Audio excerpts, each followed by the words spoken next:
Hey, welcome back to Harrill Guitars. Welcome back to the workshop. So a little bit of news. We're going to just take a few of the things that are going on at Harrill Guitars at the moment. Where we're at. I like saying we. It makes it sound like there's more than just me, and it's just me. So yeah, where we're at with Harrill Guitars. Firstly, the flamenco guitar building course that's available on YouTube is coming to an end. I don't know if you've seen that. If you haven't, please do have a look at it. It should be quite enjoyable. I certainly enjoyed making them. So that's coming to an end. The two guitars that we were making on the course are literally at the stage now where fretwork's got to be done. The fretboard has got to be glued on, as has the bridge and the neck carve, and get involved in the laborious task of finishing, and we'll all be stowed away and done. So looking forward to putting some strings on and getting to know them for the first time.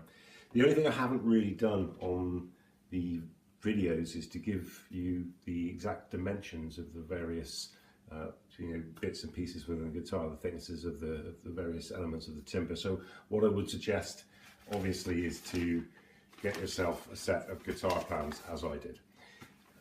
Easily available on the internet from all sorts of different sources, and do get yourself a set of plans. Was it they say failing to plan is planning to fail? Something like that. Yeah, I hate those things, but it is true. Get yourself some plans. Other news then is that I'm happily, I've enjoyed making the acoustics, but happily returning now to my true passion, which is the electric guitar. Which I feel in some ways I've neglected a little bit in recent times, but that was just a rite of passage. It's something I felt that I had to do in order to refer to myself as a luthier. I'm not quite sure why I wanted to refer to a luthier, but you kind of feel like you've arrived if you give yourself a fancy name as opposed to a guitar maker. I'm still a guitar maker anyway. So a few builds on the table at the moment, literally on the table. This one's on the table. I'll let you have a little look at the components in a moment. This guitar is going to be for a gentleman by the name of Phil Short, who was the winner of the 2016 Guitar Idol competition, which you may have seen on the television. An exceptional player, absolutely amazing.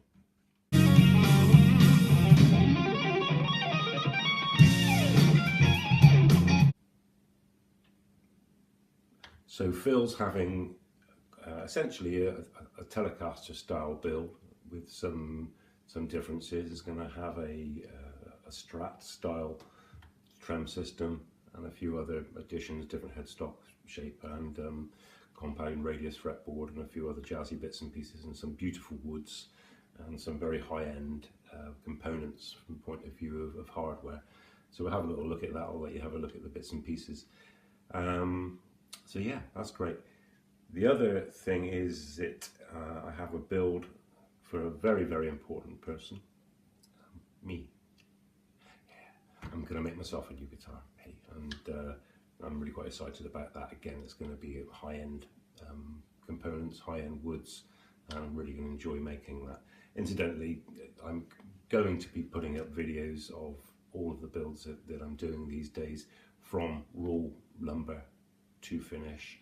So again, in tutorial kind of fashion. If you watch them all, you should technically, by the end of it, be able to build yourself a guitar, having watched them. And indeed, that's very much the way that I learned to build guitars, was watching other people do it. Bags and bags of research, of course. But yeah, so that I'm looking forward to that. So that's good news. My guitars are about to be reviewed, which is quite exciting. There's a gentleman by the name of Jamie Oldfield, who's a metal guitar player of some renown, who's taken a couple of the guitars from the workshop back to his studio, and he's going to be doing a review, which is quite exciting. I'm very interested to hear what he's got to say about my guitars. And of course, I will publish the results of his findings, providing they're good. If they're not good, then we shall never speak of this again. But should be all right. So that's going to be quite good fun. Looking forward to that. The other news is that technically, I'm having a student, kind of. In simple terms, a friend of mine who's never built a guitar before, is very interested in learning. He's going to come into the workshop and build himself a guitar, with me teaching him how to do it, be there filming it obviously. It'd be a great opportunity for you guys to be able to tune in and see somebody that's never built a guitar before go through the process of the build, and in simple terms to see how effectively how easy it is to do. It's not rocket science, it's guitar making, otherwise we'd be building rockets.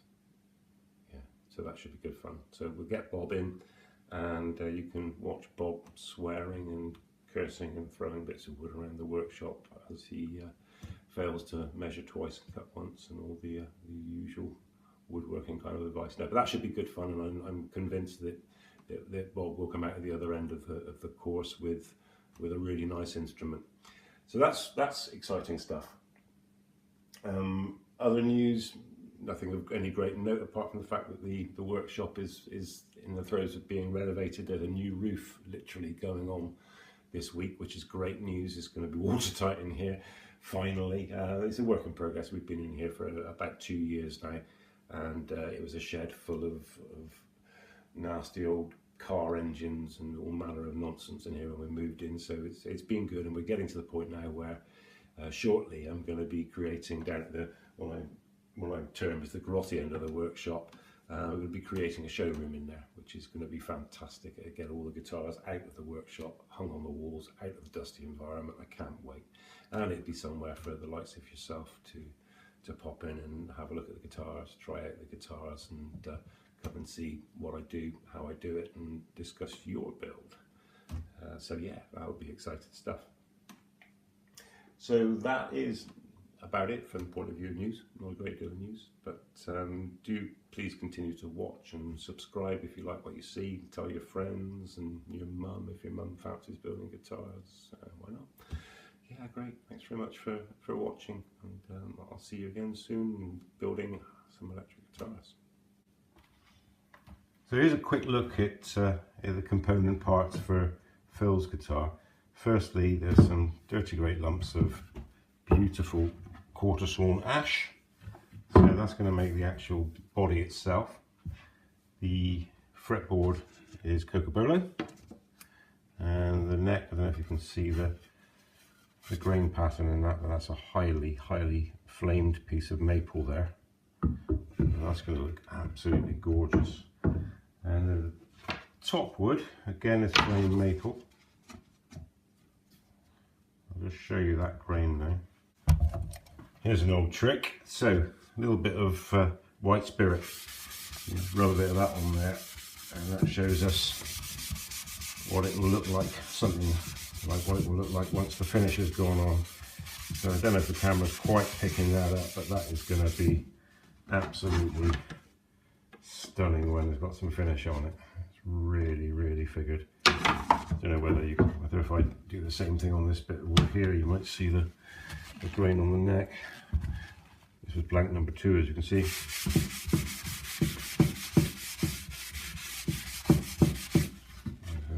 Camera's picking that up, but yeah, that's going to be groovy as that. Looking forward to that. And a Cocobolo, gorgeous kind of browny red tone, and that's going to be super duper.